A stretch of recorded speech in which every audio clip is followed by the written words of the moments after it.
So we'll open this up. We also need to look at our injector data here, and specifically FIC 2150cc injectors. So what we're going to do, jump in here, we need to go here and scale our injectors out. Now, if we remember here in the miscellaneous, we have this alternate injector scaling, and we have injector scaling replacement and alt map 1 replacement. So we see that these are going to be the scalers for the main injector scaler and alt map 1. Alt map 1 in this case is going to be used in the Tehpra enhanced V3 ROM for flex fuel. We'll talk about that a little bit later, so we're not going to worry about going in and setting our alt map 1 replacement value, although that's something that we need to do. We're not going to do it right now. So we're just going to be focusing on our injector scaling replacement, looking at this value. Now if we take a look, our value here is 2127 cc per minute. If I go and set this at something like 2120, click enter, you can see here that it's going to allow me to move in certain increments. If I do 2100, we can see it scales it up or down here. If we take a look at the factory values and we try to run a more precise number for the injector scaler, sometimes it doesn't allow us to get to that number or close to the number that we'd like to run. This allows us, doing this, an alternate rescale, allows us to run a closer scalar amount in our injector flow rate compared to what we actually want to run it at, compared to what the factory settings would do. So let's actually take a look at this real quick. We look at our factory settings here, and we jump in here to our factory injector scaler. We're going to ignore, when we run our injector scaling patch, we're going to be ignoring our fuel injector scaling here. This is our stock value. This is ultimately what we want to alter and modify. If we change it here, it changes it here. So they kind of go back and forth, but this is what we want to focus on because we've enabled that patch in the hex code.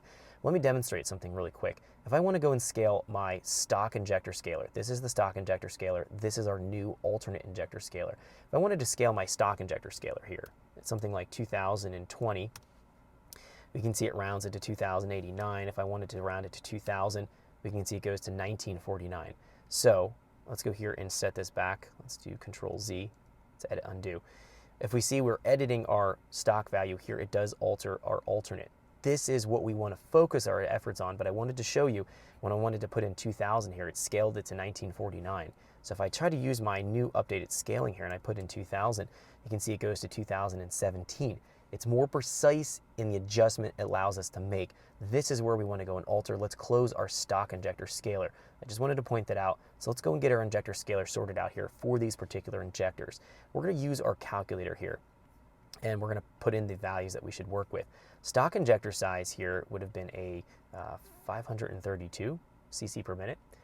The new injector size is 2150. We're going to click enter. And we can see the new injector scaler that we need to enter here is 1913. Let's try to enter that value in here. So it's going to be equals 1913 cc per minute. Now it's going to round that up to 1917. Much closer.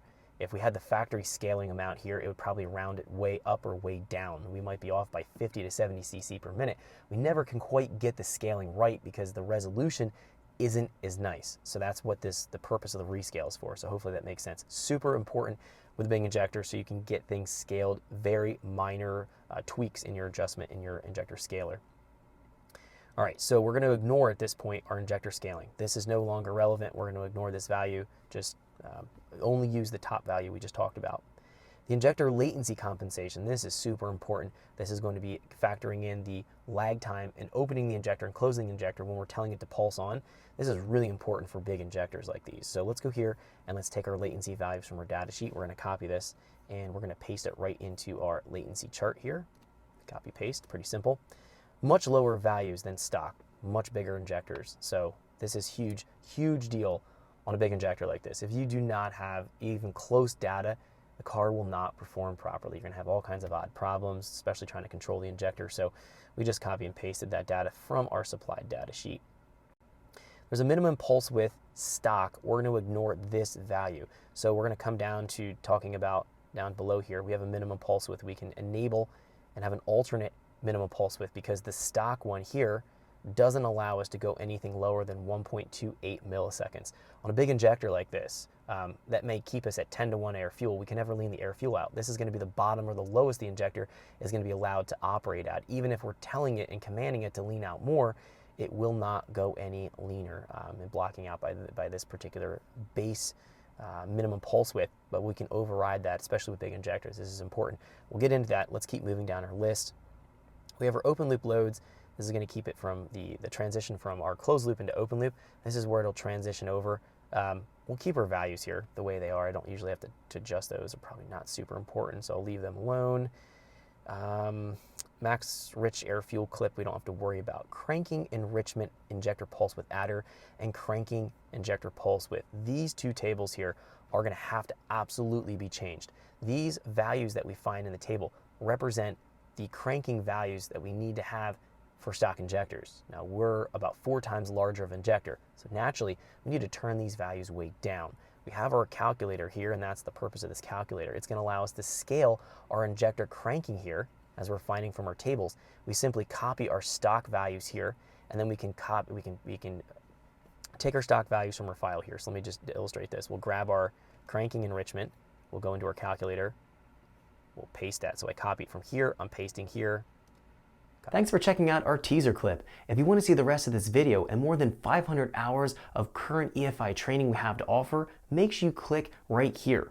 If you want to go and check out more teaser clips from this training course, click here. And you don't want to miss any of the videos we're going to be releasing on this channel, so make sure you subscribe and click here.